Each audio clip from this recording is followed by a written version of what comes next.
Roxo Media House. My godfather's Jim Tressel. Jim Tressel? Are you serious? My brother's godfather's Mike Ditka. Wow. Come on,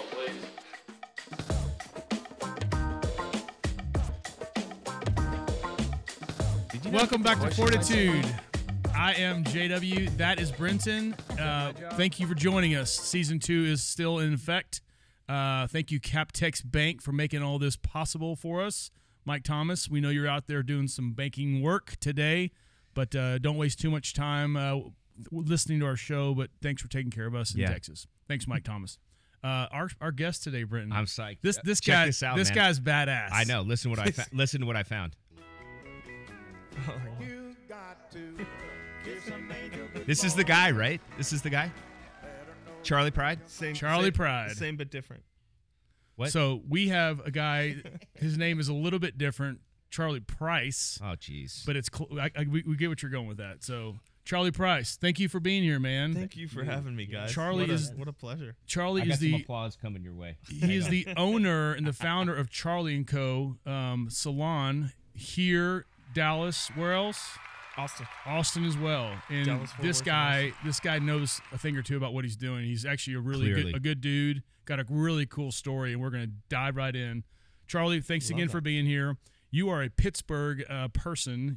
Born and raised Pittsburgh. Yeah. You have some Italian roots, and there's some football in your background you just shared with us. Tell us a little about your background. Well, number one, thanks for having me. This is thanks for quite being the here. set, quite the production. It's great to be here. Born and raised in Pittsburgh, Pennsylvania. As a young boy, I just found a knack for getting into trouble.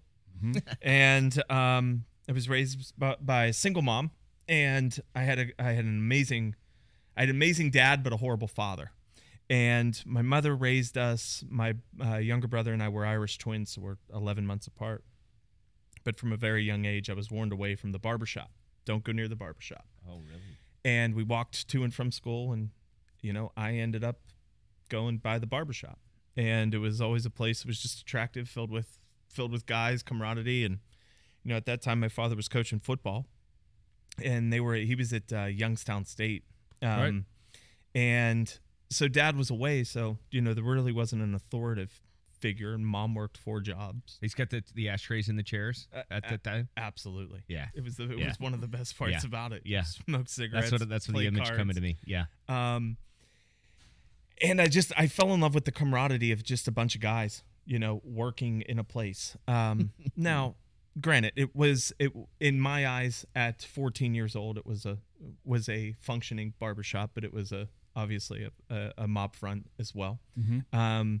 But it wasn't that comes later, but it was the camaraderie and the community. Mm-hmm. I enjoyed being a part of something where at home I really wasn't a part of anything. It was kind of a little bit of a dysfunctional family, so it was nice to just have something to be a part of, and I just loved being in the salon. Did they like having you around? Like they did. I was the little go-getter. Yeah. If you needed something, I ran and got it. If you needed this or needed that, it was another pack of cigarettes, Charlie. It was perfect having Charlie around. Yeah. I think, and then as I started actually training in the aspect of removing hair, I'm not even going to say hair cutting or barbering, but it was just removing hair. They taught me how to do a straight blade shave. And, that was the first thing I did. And I can remember at like 16, 17 years old. I was back of the neck or for full no full kidding. Face. 7 strokes. Master barber can do a full face. Did you ever have a little learning curve snafu? Shave? Yeah, but you learned on balloons. You put Okay. whipped cream on balloons. And, That's interesting. And the joke is that you could never put a razor blade onto a balloon without it popping in your face. Yeah. So it's just kind of like the rite to passage. So how many pops went down? Every single one of them. Oh, for sure. Yeah. Then somebody told you it's like impossible. You can't do it. But Yeah. the funny part is the shaving cream goes all over your face. And yeah, you look yeah, like yeah. a fool, and it makes a big pop. And Yeah. Before we move And on, Charlie was initiated into the barbershop. Right, Yeah. and here I am. before we move on into your career, Yeah. you told us just prior to the show starting, you played some football yourself, but you have a interesting Godfather story and your brother's Godfather. I did, yeah. Our entire family, like I said, from Western Pennsylvania, and my father coached a high school football team in Western Pennsylvania. And under that umbrella was Dave Wanstadt, Mike Ditka, Mike Holgram, Jim Tressel. And these guys became godfathers. I'll tell you who they are later, Brinton. Yeah, I know some of those went names. on to have just amazing careers. My father was an offensive line coach. So he was just kind of a guy that ended up with a high school football team, then moved on to Youngstown State, Notre Dame, and then followed Mike to the Chicago Bears. But he was just, he was the coach that was in the press box. He was always worked with the big guys, and, that was his thing. So, in those days, whenever Dad had us on the weekends and Dad was coaching, it was, son, just sit here, and I would just be in the film room. And this is back long before you could PowerPoint film, and it was just the old VCR, rewind, fast forward. So JW knows the drill. I like to think I'm the only hairdresser in the world that has forgotten more about football than most head coaches know, just because I was just enthralled with it. And whenever you're built into obviously the offensive schematic of the game, it's built on the offensive line. So it's something with me that football has always been a passion of mine. And then obviously growing up in Pittsburgh, I still bleed black and gold. Right. It's a drinking town with a football problem. Yeah. So, I loved that aspect of it. I just didn't like the school aspect of it. I was an amazing athlete. I think I still have the high jump record in Western Pennsylvania. In the 8th grade, I did track for the local high school, and I loved athletics. I loved basketball, baseball, anything with the ball, but it was just the school part, never really clicked. Yeah. Did you like the camaraderie of the barber shop better, or the team kind of thing of just what you were a part of with your dad? I think in Little League and, as we grew up through Pee Wee and all of that, it was resemblant to my childhood because I was placed in a room full of men. Mm-hmm. It was just, okay, here you're in a room full of men, and it's a football team and a bunch of coaches and trainers, so on and so forth. So later in life, whenever the barbershop and the salon, obviously now my life is surrounded by women, so it's a completely polar opposite. But the barbershop was kind of that feel that maybe I was looking for when I was younger. So yes, alluding to the team aspect, very much so. It feels like a barbershop around here sometimes. Sometimes or it locker does. room. Sometimes JW it does. and all his buddies. Charlie, when did you know you were good at the hair salon component? When did you realize you had a talent for it? Did that come later on, or owning and operating hair salons, or being a hairdresser? Being a hairdresser. Oh, that was something that I was a young straight kid, and I found out that I could work with women. So it was like, yeah. Absolutely. Yeah. Sure, I'll work with girls. Well, some of your people you mentored you and have helped you get to where you are. The list is incredible. So you first trained with Vidal Sassoon. Yeah. How did this go down? Sassoon was when he was obviously not obviously, but he was a European-based hairdresser, and he had salons in Paris and in London. And when he first moved to North America, he opened a school in Santa Monica, California, but he had he had salons in Canada. So that's where I did my training, was in Canada with him, and later on to go to New York and work at his Midtown salon. Were you like, okay, you got the barbershop thing, and then you're like, okay, this is the obvious next step? How did that come about? Giuseppe Cardamone, the guy that owned the barbershop, kind of put me in front of Vidal. He kind of placed me there. He told me, this is where we'll get the training. This is how we'll, mitigate into more growth for you to become successful outside of working with men, what we do every day. Yeah. And you've had a couple of, Vidal Sassoon just scratches the surface, but one of your friends and mentors is Chris McMillan, who's a legendary hairdresser. He's credited with the Rachel from Friends. How does this guy come into your life? Chris came into my life as a lot of my friends or closest friends and acquaintances have, is through sobriety. Whenever I got sober or was trying to get sober, Chris was sober, and in Beverly Hills, it was like Chris had the only sober salon. Yeah. And in order to work with Chris, you had to. So I got to know Chris through other friends, and not only is he, a friend and a mentor and a huge component to my growth, there's so many people out there that I accredit my success to today, that if I didn't follow the path that they paved, you know, I don't know where I would be at today. Yeah. So Rihanna Capri, Nikki Rihanna and Lee, Nikki. Rodney Cutler, Laurent Dufourg. Yeah. I mean, those are some big names, and obviously you're one of these. You're in the same category, which is a testament to what you've done. I hope to be in the same category. You know, these guys are, you know, Laurent is old school. I remember when I was, I think, 15 years old, when I went to New York City for the first time. I stood outside of his salon and on West Broadway and just stared at it and thought maybe one day. And then, you know, fast forward 10 years, I'm in Paris with Laurent and enjoying time with his family in Paris. And, you know, it's kind of a pinch yourself, but it took a lot of hard work to get there. And I laid the groundwork was laid. I just had to do the work. For sure. When did you start your first salon that was just yours? You know, I moved when I moved to Texas. I've been here now. I've been here 14 years. I'm not from Texas, but I got here as fast as I could. So it was one of those things where I moved here and I really didn't have a place to work. There was no groundwork laid for me. Were you coming from California? Like, I'm out? No, I was coming from New York. Okay. You just burned out? Yeah, I was sober there? No, I was at the end of my heroin addiction. Okay. I was, you know, at the end. I was just at the end. Good time to move. I was at the end, and a friend of mine was working on Wall Street, and he was moving his fund here, and it was just the perfect opportunity for me to just hop in with him, and ended up in Texas, ended up in Dallas, and I didn't know anybody here. And I just figured if I can make it in New York City, I'll make it anywhere. And so I moved here without a place to work or without a place to call home, but I knew that I had the hustler's background. And, you know, if my mother taught me anything, she taught me how to work hard. Yeah.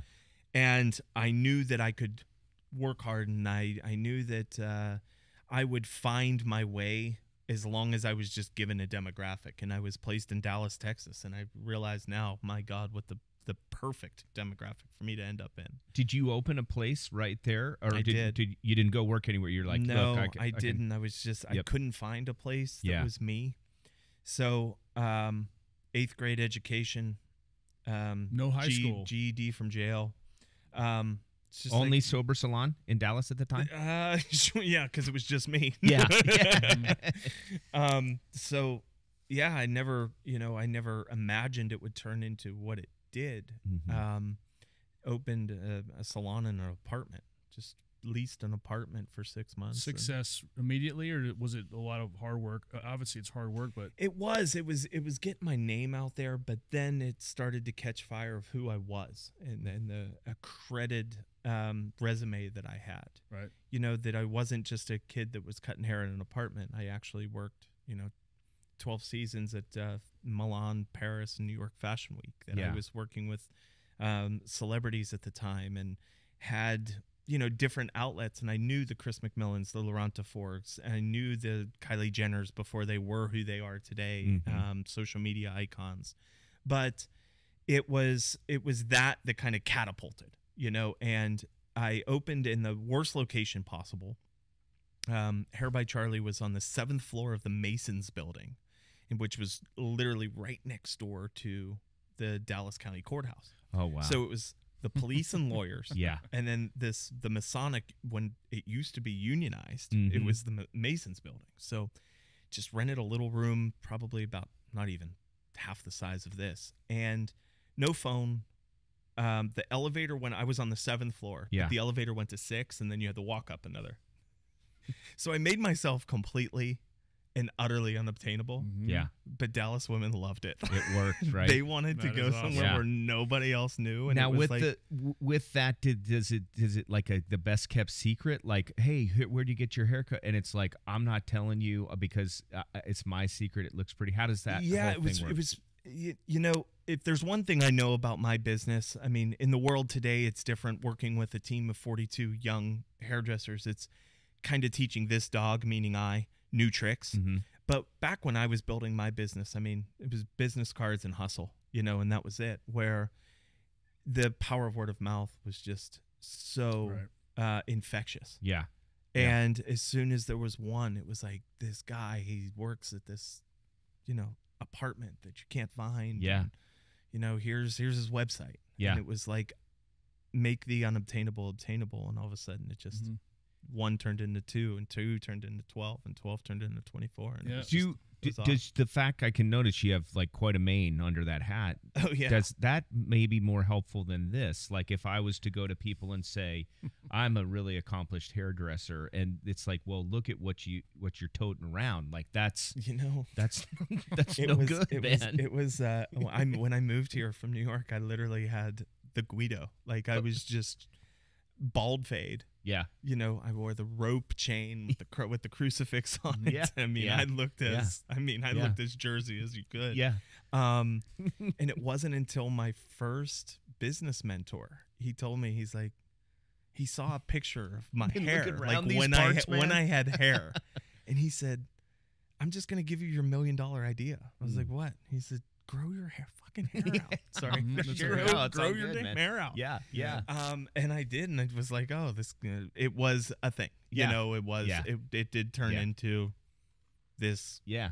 thing, guy, person. Yeah. So around this town, Fort Worth specifically, I literally know there's a lot of salons, a lot of places, a lot of options. I don't know many people that don't go to your salon or to you specifically. It's funny. I think everybody in my family and my friend circle knows you or knows somebody in your salon. That it's incredible. You have a vast reach in this town. So great job there. Your list of clients, I don't know if they're all still current, but list Kendall Jenner, Gigi Hadid, Charlize Theron. I mean, are these still clients? No. Good. Do you pronounce Theron that way? Is it Theron or Theron? Theron. Okay. Just checking. Thank you for correcting me. You're still back on Jacques. I mean, that was part of my celebrity clientele, that whenever I was, working Fashion Week, I was being booked with them. Yeah. And whatever shows they were working on. Okay. Here's the thing about our industry. I mean, it's everybody has the check mark next to their name as celebrity hairdresser. Well, it's like, okay, I walked past Kendall Jenner in the bathroom one day, so now all of a sudden she's a client. Yeah.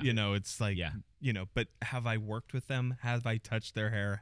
Yes, I have. Yeah. But do I still? No. They have 25 hairdressers at beck and call. No, Right. The last person they need is some guy in Dallas, Texas to take care of them. However, it is fun that still when people come into town, that Charlie does get reached out to. I remember one of the coolest ones was, one of my good friends was the stylist meaning clothing stylist. Okay. For Motley Crue. And Motley Crue and Alice Cooper were coming to Dallas. And they said, well, Charlie's in Dallas. I haven't called. So that they called my, at that time I still had a representation with an agent. They called my agent and said, go meet with them. Well, I was so stoked. Yeah. I mean, I've worked with some great people, but I get to work with Motley Crue. Yeah. Vince. It was fantastic. Doing the Girls tour or something, Absolutely. huh? Yep. But then I get there and I realize, okay, number one, they don't stay in hotels. What do they say? They hate one another. They have 4 different tour buses. It's got that GNR vibe going. You think, like, Yes. listen, these guys have toured together for, 36, 37 years? Yeah. I mean, yeah, they probably are, the candles burn at both ends. So I get there and Tommy's in one, Vince is in another, and then Alice Cooper's in another. But yeah, it's still nice to be the kid in Texas that, has that background. Yeah. But is it current? No. Right now, it's all about team. It's all about building a brand and maintaining and sustaining a brand. Fort Worth has been absolutely incredible for us. This was our second location outside of Dallas. So what was it? Sorry, I didn't mean to No, keep please. but I just wanted to go. I don't want to get too far ahead, so we can go and find out how. Was it a visit to Fort Worth, and it's like, man, maybe there's something here. I'm living in Dallas, or what? Or is it totally by design? Like I this is never stepped foot in Fort Worth. I never went north of Mockingbird. Mm-hmm. It was just a girl that worked for me. She started her career with me. She was from. She grew up in Mansfield, and my understanding is when you grow up in the mid cities, you favor either Fort Worth or Dallas. Mm-hmm. Well, Lauren Fahar, she wanted something more for her career than what Arlington was giving her. So she decided to move to Dallas. And she moved to Dallas, and she worked for me for 8 years as a hairdresser. And this girl, I mean, from the day she started, she just needed the confidence boost that I could give her. But from the moment she started, this girl was just like, she was just the most naturally gifted hairdresser and just absolutely kick ass. Yeah. And she reminded me of women that I worked with in, all over the world. And it was just like this young girl, and she was so talented. So we nurtured her and we built her up, and she built herself, and she turned into this incredible artist. Well, Lauren was, she lived in Fort Worth for the last 2 years that she worked for me. And it was, I didn't want to lose her. I felt like I was going to lose her, and she was commuting from Fort Worth to Dallas every day. And it was finally her and I just had a moment where it was like, let's open a salon in Fort Worth, and you do it, where she had the Charlie and Company culture instilled in her that I felt really comfortable saying, okay, go operate this. Yeah. So what did I know about Fort Worth? Nothing. Anytime I still come out here, I like to come out and be 15 minutes early so I can get lost. So I can make a right on Lancaster instead of a left to go down South Main, just to see a little area or a juncture that is new to me. And it was one of those things I say when people ask me how was starting a business in Fort Worth, or how was it opening a second location, I often refer to the film Independence Day with Will Smith. Yeah. And they're in the spaceship and they're trying to get through the force field. And finally they get one bullet through and it blows up the force field. And that was infiltrating Fort Worth.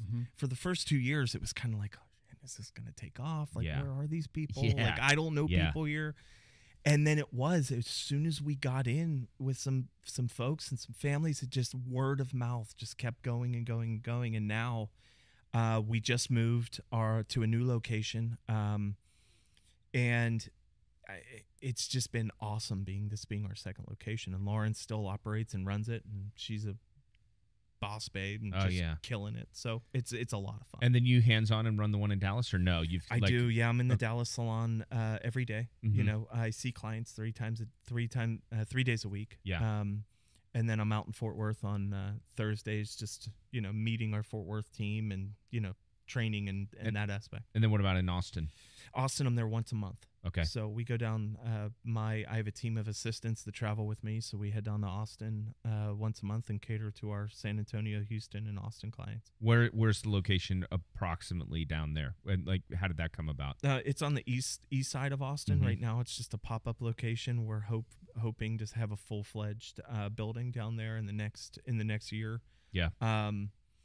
It's been good. But Fort Worth and Dallas have kept us really busy. And then when we go to Austin, it's just, 16-hour days, taking care of as many women as we can. How many people do you work with? How many people are employed by Charlie & Co? We have 43. 43? Yeah, we have 43 staff members. Incredible. How many clients would you say, is that a number of clients of the whole company? Oh, God. I know today in Dallas there were 119 in, so if I would times that by 5 operating days, I would say 500 clients a week.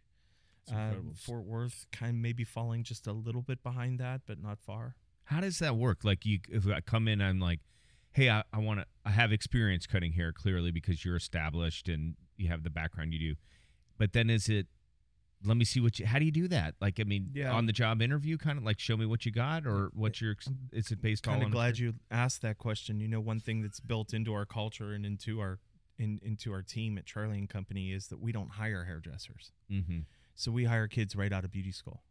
It was a business model that we changed to about 5 years ago, and it was the best decision I've ever made. But I just put everything on the line.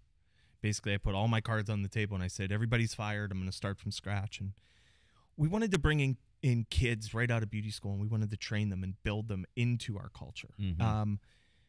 In the creative world, you have a lot of ego, and that ego is very infectious to anything above or below it. And we wanted everybody to be equal. So the team that we have now, although it's young, it's a team that has been creatively touched by Lauren and myself, and then our team that has come before them as well. Yeah. So that was the catalyst that really catapulted us into we're the bar.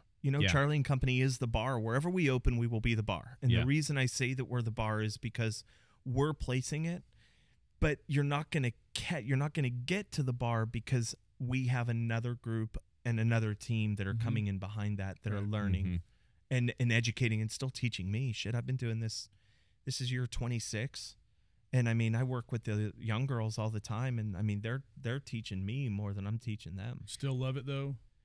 Oh, I mean, that's the biggest thing about it. I mean, a lot of people have different definitions for success, but my definition of success is waking up every day and doing what you love. Yeah. And you know, if you can do that, then I don't believe there's any better goal. How would you describe your leadership style? Because you empower people, no doubt, to do their best. Leadership style, it starts with a vision. Everybody has to be on the same playing field. Mm-hmm. And I think a lot of that comes from my mother showing me what work ethic looked like. Right. So nobody just gets. You got to work to get. She was a single mom, right? Single mom, raised 4 kids, worked four jobs. Yeah. So I knew what the definition of work and Mm-hmm. I knew how to, and then, you know, later in life I became a drug dealer. So I knew if I wasn't out on the block, then, you know, I wasn't gonna, you know, but I would say I'm filled with empathy. So that's the first word that came to my mind. And the reason when you said what's your leadership style, I would probably say it's empathetic in a sense of I don't want anybody to ever have to do what I had to do to get to where I'm at. Mm-hmm. But if you want to follow in my shoes, you're going to have to do what I did. Yeah. You know, so not everybody has to do what the hell I did. Yeah.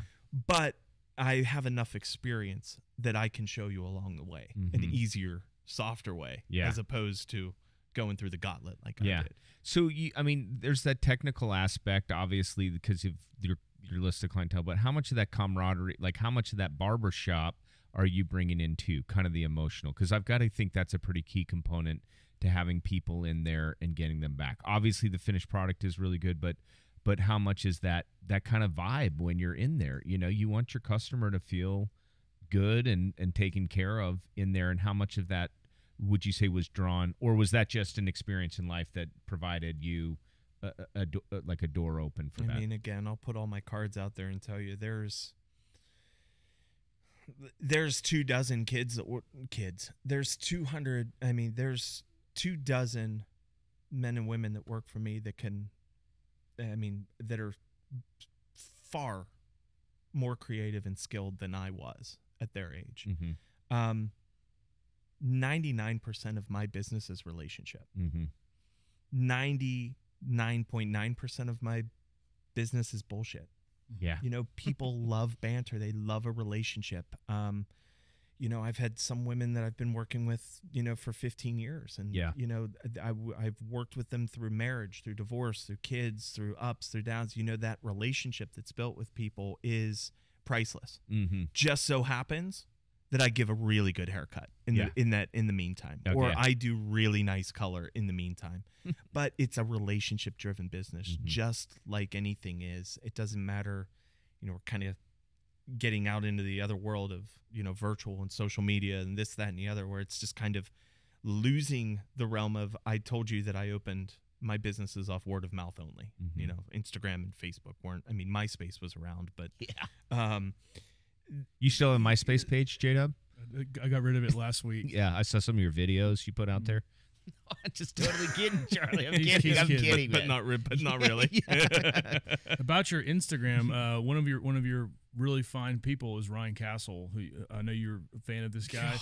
He told me the story that you found him on Insta, DM'd him, and that's how you found him. Yeah. He also shared that this is supporting the point you just made. Who is he? Who is he? He works with Charlie at Charlie and Ryan's Co. one of our OGs. He was with us the day that we opened the Fort Worth location. Okay.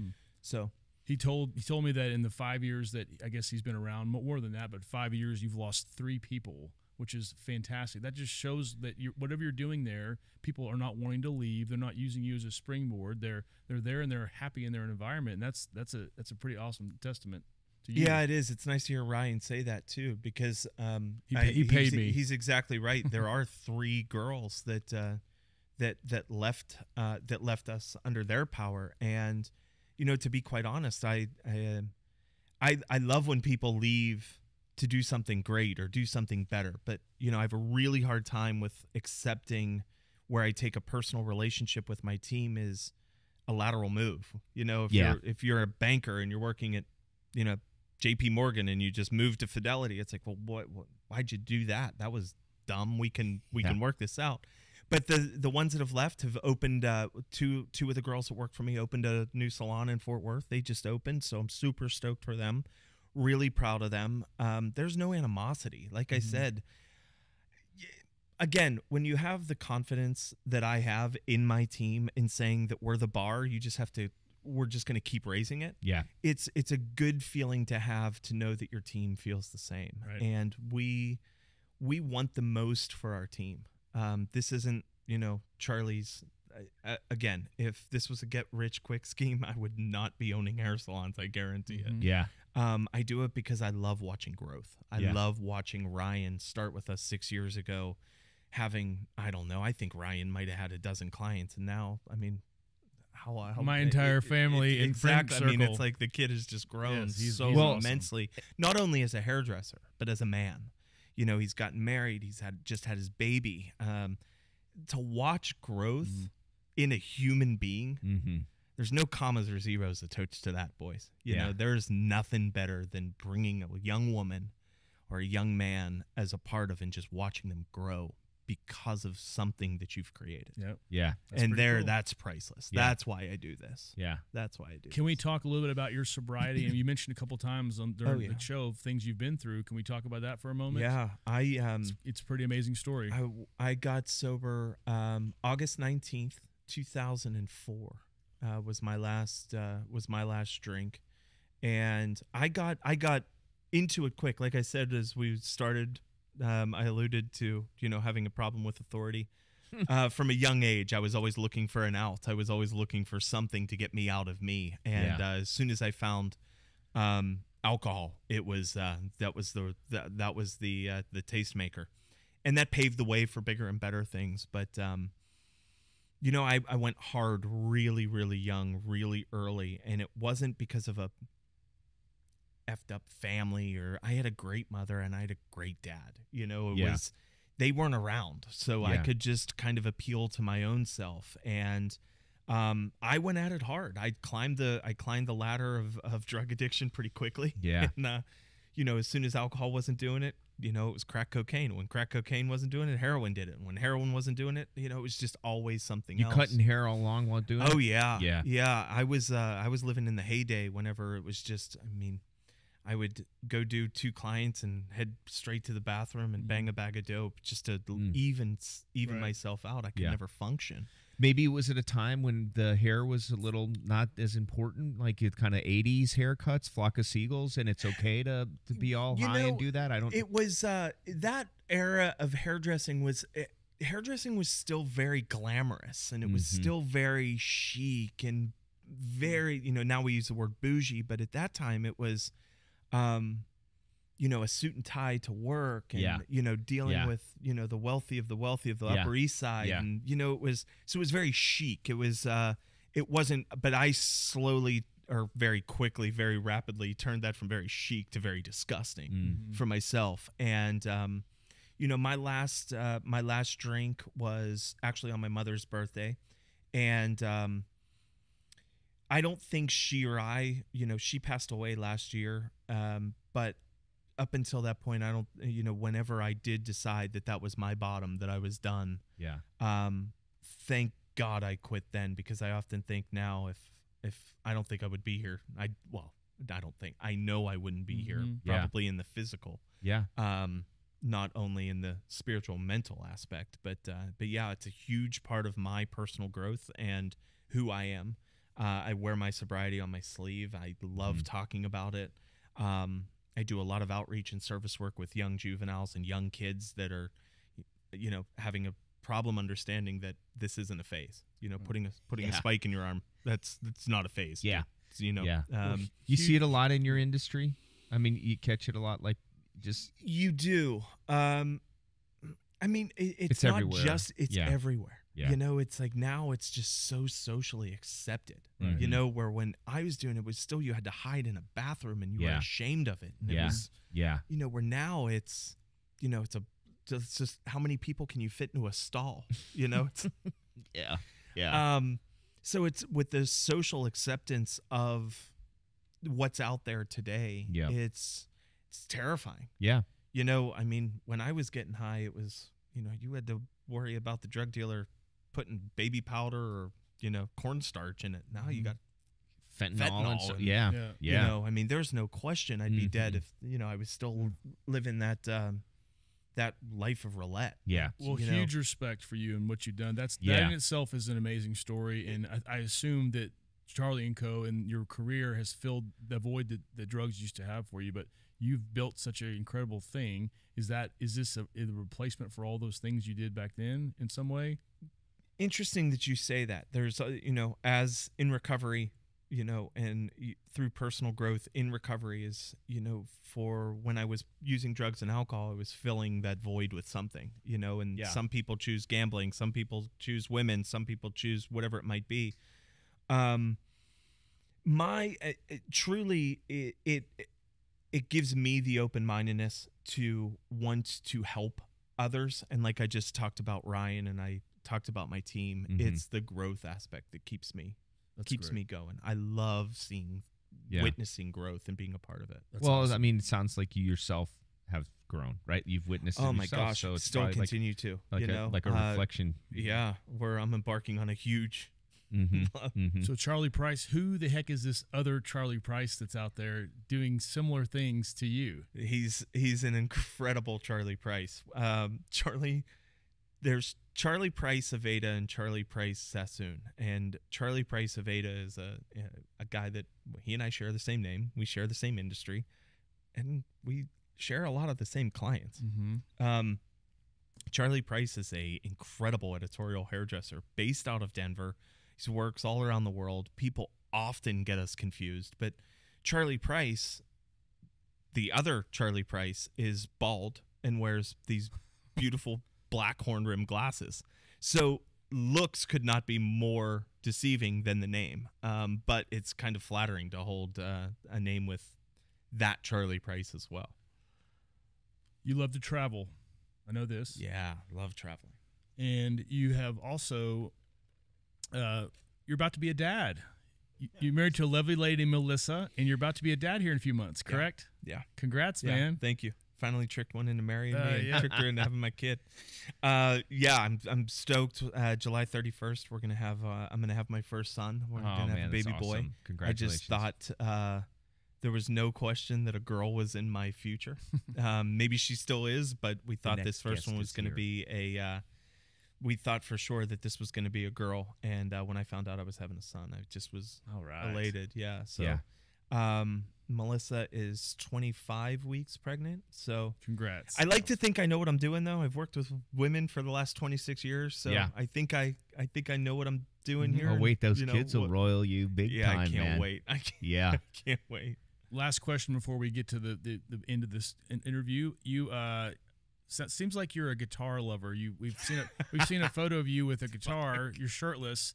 How's the guitar playing coming along? Man, I can't even get through one single chord of a Jane's Addiction song. But is that your big band? That's your fave? I love Jane's Addiction. Mm-hmm. They were. Were you here when they came for the first Lollapalooza? No, I wasn't. Or the second? Yeah.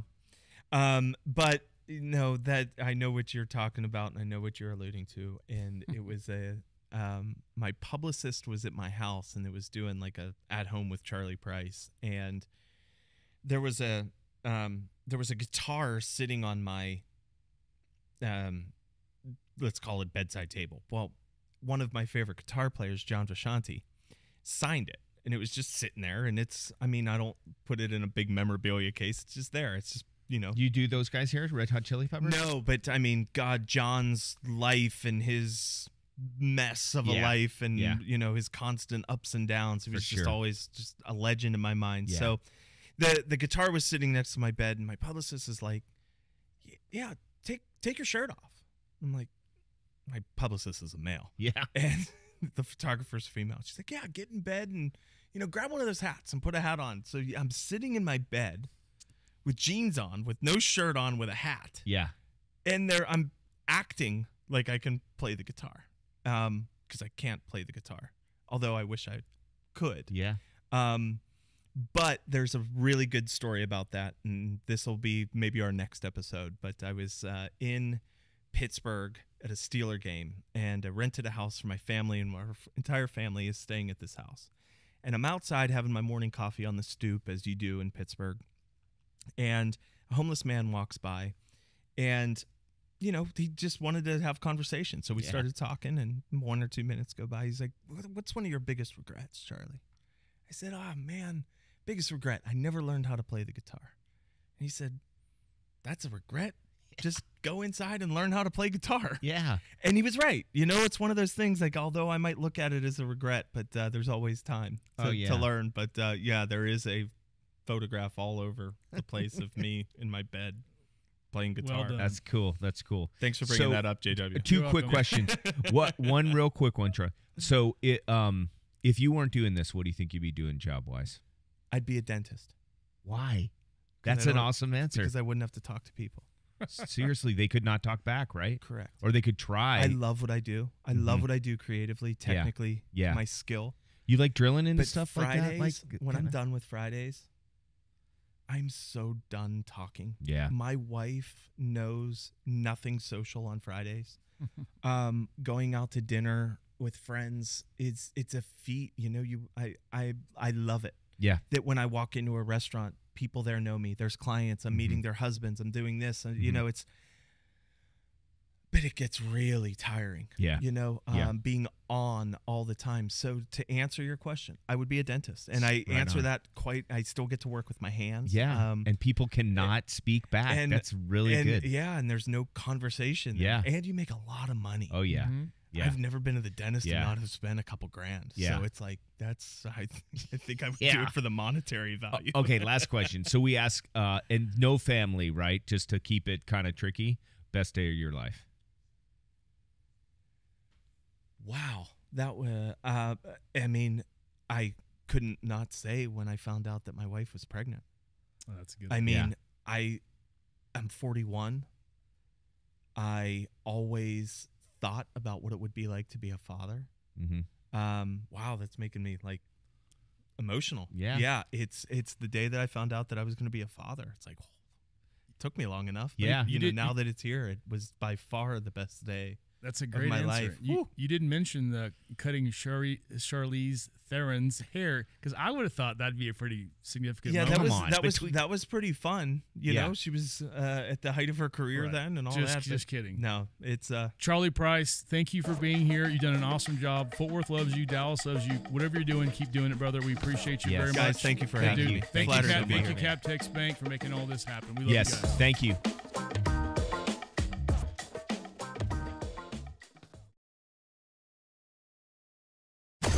Roxo Media House.